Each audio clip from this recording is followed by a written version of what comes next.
అండగా ఉంటాం. పోలీస్ కిష్టయ్య ఫ్యామిలీకి ఎమ్మెల్సీ భరోసా, ఎమ్మెల్సీ కవిత భరోసా. అమరుల కుటుంబాలను కేసీఆర్ ఆదుకున్నారని కమెంట్స్. ప్రజలకు ఇచ్చిన హామీలను ప్రభుత్వం నెరవేర్చాలని డిమాండ్. ఒకసారి మలిదశ తెలంగాణ ఉద్యమ అమరవీరుడు పోలీస్ కిష్టయ్య కుటుంబానికి అండగా ఉంటామని బీఆర్ఎస్ ఎమ్మెల్యే కల్వకుంట్ల కవిత హామీ ఇచ్చారు. పోలీస్ కిష్టయ్య 15వ వర్ధంతి సందర్భంగా కిష్టయ్య భార్య పద్మావతి కుమారుడు రాహుల్ను ఆదివారం కలిశారు. వారి బాగోగులను ఎమ్మెల్సీ అడిగి తెలుసుకున్నారు. గతంలో తమ కుమార్తె ప్రియాంక వైద్య విద్య కోసం బీఆర్ఎస్ పార్టీ అధినేత కేసీఆర్ ఆర్థిక సాయం చేసిన విషయాన్ని గుర్తు చేసిన పద్మావతి కృతజ్ఞతలు తెలియజేశారు. ఇదే తరహాలో భవిష్యత్తులోనూ పోలీస్ కిష్టయ్య కుటుంబానికి పార్టీ దన్నుగా ఉంటుందని కవిత భరోసా ఇచ్చారు. తెలంగాణ రాష్ట్ర సాధనలో అమరులైన వారి కుటుంబాలను కేసీఆర్ అన్ని విధాలుగా ఆదుకున్నారని తెలిపారు.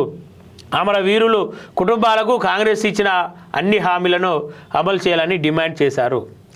కవితక్క ఈ మాట చెప్పాలంటే నిజంగా బాధ అనిపిస్తుంది అక్క.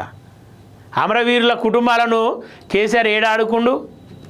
ఎవరు అమరవీరులు? గతంలో మంత్రి పదవిలో ఉన్న వాళ్ళందరూ అమరవీరుల కుటుంబాలా? గతంలో అధికార పార్టీ నుండి వచ్చినటువంటి నామినేటెడ్ పోస్టులో ఉన్న వాళ్ళందరూ అమరవీరుల కుటుంబాలా? ఎవరు అమరవీరులు?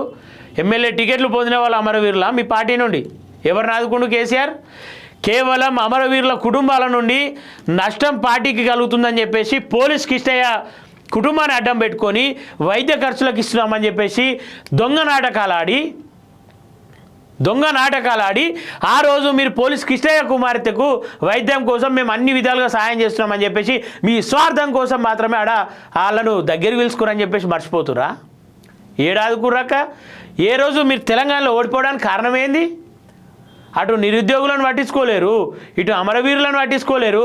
తెలంగాణ మీద ఫస్ట్ జంగు సైరన్ ఊదిందే, బీఆర్ఎస్ మీద జంగు సైరన్ ఊదిందే అమరవీరుల కుటుంబాలు. ఖచ్చితంగా ఓడిపోవాలని కోరుకుందే అమరవీరుల కుటుంబాలు.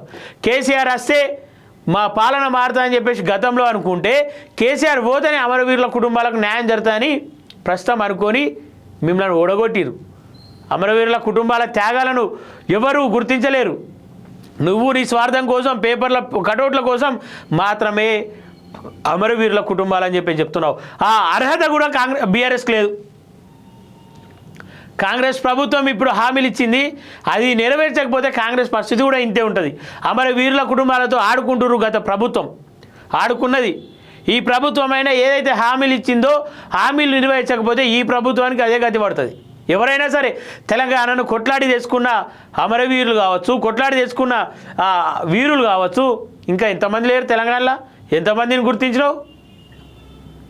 ఇవాళ నీ మీద పడ్డ ఆరోపణలు చెప్పుకోవడానికి, ఇన్ని రోజులు జైలు పాలయ్యాల్సిన అని చెప్పేసి చెప్పుకోవడానికి, ఓ మంచి పేరు తీసుకోవాలని చెప్పేసి అమరవీరుల ముసుగులో నువ్వు బయటకు వెళ్తున్నావు.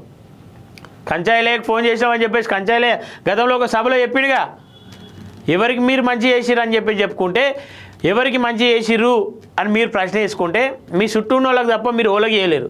అది మీకే అర్థమవుతుంది. అది మీ వ్యక్తిగతానికే వదిలేయాలి. ఇంకా కూడా ప్రజలు నమ్మబలకాలని ప్రయత్నం చేస్తున్నారు చూడు, దానికి మాత్రం కవితకు ఒక హ్యాట్సాప్ చెప్పాలి. ఎందుకంటే తప్పు చేసిన తప్పును తప్పు కాదని చెప్పేసి ఒప్పించుకునే ప్రయత్నాల్లో మీరు సక్సెస్ అయ్యే అవకాశాలు ఉన్నాయి. ఎందుకంటే ప్రజలు గుడ్డిగా నమ్మేస్తారు మిమ్మల్ని. నమ్మబలికే బాటల్లో మీరు నెంబర్ 1. సో కవిత అక్క ఈ మాటలు మాట్లాడితే 2023 ఎండింగ్ 2024 ఎండింగ్లో ఇదే హైలైట్ జోక్గా నిలిచిపోతుంది ఖచ్చితంగా. అమరవీరుల కుటుంబాలను కేసీఆర్ ఆదుకుండని చెప్పినావు కదా, best joke of the year ఇది. అండగా ఉంటాం.